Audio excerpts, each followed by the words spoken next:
يلا اصحابه عدى عليا وخدوني النهارده يوم مش عادي لان احنا رايحين النهارده الاهرامات. هنا هنبدأ ننزل، احنا هنا وصلنا كده. احنا هنبدأ ننزل سحر، نزلتنا نجيب التذاكر وبعد كده نرجع لها تاني. هنا اشترينا التذاكر وخلاص احنا داخلين الاهرامات. لقينا مجموعة اطفال كده على السلم فاكرين ان احنا اجانب انا ونيلي، فصورنا معاهم. بعد كده رجعنا تاني لسحر، بص مرمطت يعني معانا اليوم ده. احنا كده واحنا داخلين بالعربية جوه المكان صراحة تحفة. الناس كتير جدا جدا والسياح كتير وكان في مدارس كتير جاية وحاجة حلوة جدا. انا فرحت واتبسطت قوي انه في ناس كتير حتى المصريين جايين يشوفوا الاهرامات ويزوروها. الناس دول جمال قوي قوي، يا ريت تعملوا لهم منشن لو تعرفوهم، هم برضو البنات اللي كانوا في اول الفيديو. بلدنا بلد سواح فيها الاجانب بتفتوى. طبعا المقطع اللي فات ده واحنا نازلين كنت فرحانه جدا لان الناس فاكره ان احنا كلنا اجانب، كانوا فاكرين لي اجنبيه وانا مش عارفه ايه عشان طولي وسحر لبنانيه. المهم انه كنا مبسوطين جدا وانا كنت نازله بتكلم على اساس ان اجنبيه، يعني كنت بهزر يعني. وهنا بوريكم المكان من تحت جميل. بعدين ما تنزلوش في الحفره اللي احنا وقعنا فيها دي يا جماعه. قالوا لنا تعالوا نتصور معانا، وهوب لقينا فيه جمل مستنينا، وهوب لقيناه احنا دلوقتي راكبين جمل ازاي ما تفهموش.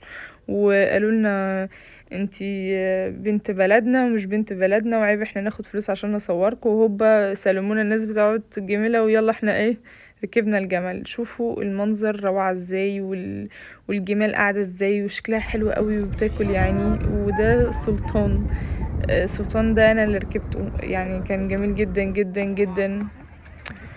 بصوا بقى يا جماعة المنظر واو بجد، يعني انا مش عايزة اقول لكم الشكل كان قد ايه حلو. انا كنت خايفة جدا لان الجمل ارتفاعه عالي فانت فوق كده فانت خايف، والهوا صعب صعب صعب، بس كنت مستمتعة. شوفوا شكل المكان فعلا على الحقيقة احلى.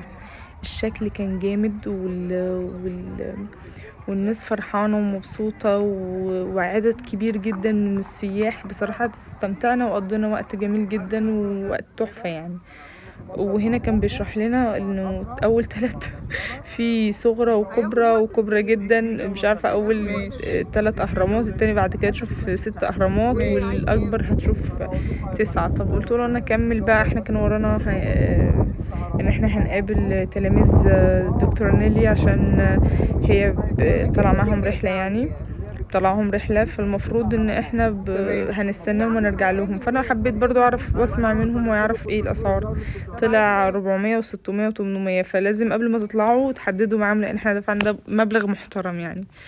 وهنا الصور اللي احنا خدناها من على الجمل واللي هم صوروها لنا اهو، كانت هي الصور دي الصراحة كانت حلوة يعني. وده اكتر صورة فرحتني جامد، حسيت انه كانت كيوت قوي. ورجعنا بقى كده، احنا كنا راجعين تاني للمكان اللي احنا عايزه اقول لكم ان كل الناس فاكرين ان احنا كنا راكبين من عنده الجمل اللي هي اول الدخلة. حبيت اقول لكم ان في دخلتين للاهرامات، في دخلة من شارع الهرم وفي دخلة تانية من بعدها بشوية. الاولى بتدخل فيها العربيات والتانية مش عارفة لا ولا ايه، بس صعب يعني عقبال ما انت تخش الاهرامات هتبقى طويلة قوي وهتبقى متعبة. المهم يعني في بوابتين تخش منهم الاهرامات، احنا دخلنا البوابه التانية مش الاولى. اه انا كنت راكبه الجمل بصراحه كنت مستمتعه بيه، وهنا نيلي كانت بتصورني وانا راكبه عليه كنت مرعوبه وكنت خايفه جدا جدا. وشوف الجمال كان شكلها تحفه، المنظر بجد كان جامد جدا، وانا حبيت ان انا اصور كل حاجه كل حاجه اي حاجه بحيث ان انتوا تشوفوا كل حاجه. بس انا جيت الاهرامات كذا مره، حتى حد من صحابي لما قلت له انا عايزه اروح معاهم واصور وانزل على القناه عندي قال لي يو ده اتهرست يا ميرنا مليون الف مره، وحد راح الاهرامات كتير بصراحه كسر مقاديفي كسر مقاديفي حرفيا. بس انا قلت لا خليني انا اروح واصور برضو. في ناس كتير ممكن مش قادره تروح سواء ماديا او ما فيش وقت او شغل او اولاد، فاولادهم صعب انه يسيبوهم او ياخدوهم معاهم او يروحوا. فمش كل الناس لا فعلا راحت او كل الناس شافت الفيديوهات يعني. فانا حبيت اصور كل واقعه. وهنا كان مش عارفه بيقولوا كلمه كده عشان ينزل، كنت مرعوبه. انت بتحط ايدكوا قدام وورا ماسكين لحد ما ينزل بيكوا كده تمام. وبعد كده بقى رحنا قابلنا التلاميذ بتاعت نيلي، وبعد كده شفنا المنظر مش قادرة اقول خرافة ولا وهم.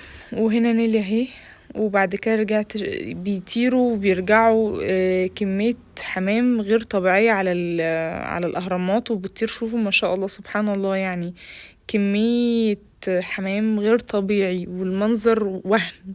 وعايزة اقولكم كانت الأجانب كلها واقفة بتتفرج عليه، الشكل غير طبيعي يعني بصراحة، مش عارفة اقول ايه، جامد جامد جامد يعني. الشكل كان مش عارفة اقولكم كان حلو حلو يعني، انا كنت منبهرة قوي.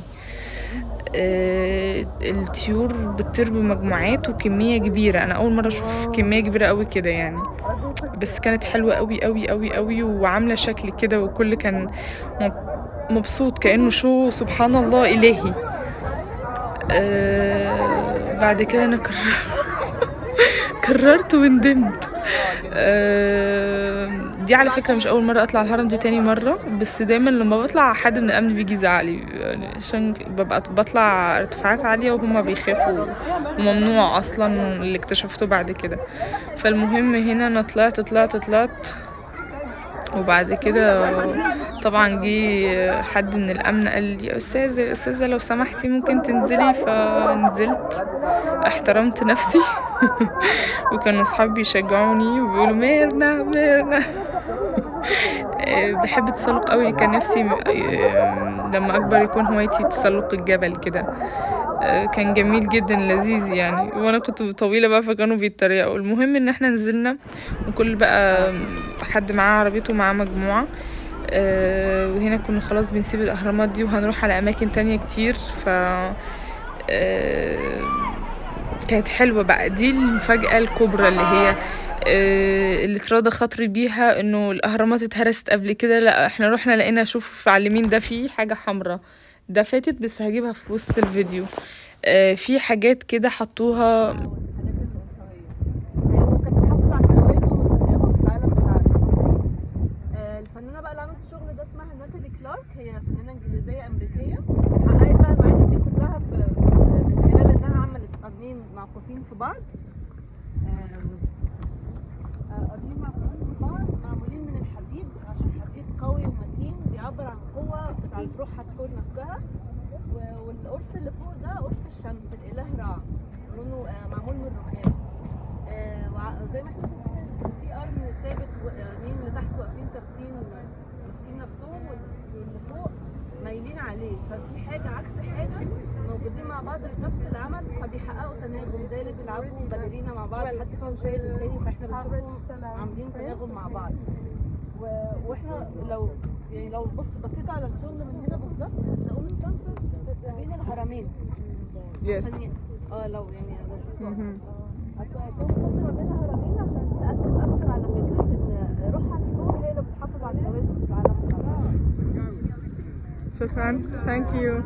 تدمج ما بين الحاجات اللي البني ادمين بيبنوها والطبيعه، وهي مش مكملاها عشان السما تبقى باينه من البنى الحديد اللي داخل في بعضه، علشان يبقى مش باين، عشان هو كاموفلاج تمويه، فالجزء اللي تحت مندمج مع الرمله واللي فوق مع السما. اسمها ايه؟ اسمه ايه؟ اسمه كامل فلاج. كامل وكاموفلاج داخلين في بعض. واللي عملتها اسمها ايه؟ زينب الهاشمي من الامارات.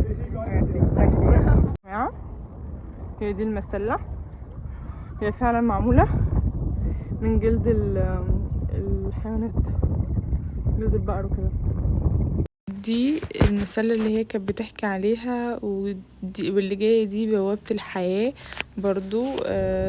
انا حبيت اتصور حاجة فان كده فيها وحلو قوي، والحلو انه في كل تحفة في حد بيحكي عنها. البيس دي اللي عاملها فنان مصري، هو اسمه احمد فرعلي، هو واحد من 2 فنانين مصريين معانا السنة دي. هو كان عايز يتخيل لو الهرم اتعمل دلوقتي هيكون شكله عامل ازاي، يكون اتأثر ازاي بالحضارات اللي عدت على مصر. بيحب قوي كل الحضارات دي، شايفها bonded و merged together، فكان عايز يحطها كلها في بيس واحدة زي ما هو شايفها. فمثلا الجزء اللي فوق ده السيمبل بتاع الشمس والاله رع. تلاقوا الريز بتاع الشمس نازله تحت بتعمل الهرم، والارتز اللي تحت دي كلها inspired by الفن الاسلامي والاسلامك architecture. وكله على بعضه is full of geometry وكله is very full of architecture وكده which is inspired يعني صحيح من الفن الاسلامي. وبس هو كان عايز حاجة برضو interactive مع الهرم ومع الناس الجاست، يعني انتوا ممكن تمشوا جوه الهرم، ممكن لو وقفتوا على picture perfect spot هتلاقوه بيلاين على طول مع الهرم. وبس فهو كان عايز يحط كذا ثقافة مصرية وكذا حضارة مصرية في حتة واحدة، وفي نفس الوقت حاجة تكون يعني بتجامل.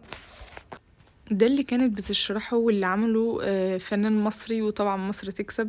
كان الاول انجليزي والتاني اماراتي. بصوا يا جماعه سامعين الصوت عامل ازاي؟ واو، صوت صعب صعب صعب. المهم احنا قعدنا نصور عند البتاعه دي واحنا مش عارفين دي ايه، واللي كانت بتشرحه كانت مع جروب تاني يعني. فانا قلت اما اصور كده عقبال ما نخلص، وفي الاخر اكتشفت ان هو دوت بيت شم النسيم، وانها ثقافة من ايام الفراعنة، فحبوا يعملوا حاجة شبيهة ليه. البتاع ده بيطلع صوت بيطلع صوت كده يعني، حاجة زي كده. المهم ده برضو فن تاني برضو بيعبر عن حاجة، بس انا مش هقدر اشرح لكم كل حاجة يعني. والاولاني الاحمر ده اللي راح ما اتفرجناش عليه ولا هو ولا اللي بعده. وهنا بدأنا خلاص احنا تعبنا، قعدنا بقى فصلنا بجد، تعبنا جامد. فقعدنا نضحك ونهزر ونرقص بجد. واكتر اتنين في الشلة انا حبيتهم قوي قوي لانهم لقيتهم فن يعني. البنوتة اللي جنبي ده واللي كان بيرقص جنبنا دول بصراحة طيبين جدا جدا ويعني طبيعيين كده يعني، على طول ضحكوا وهزروا معايا وكده. بقيت انا وهم اصحاب يعني.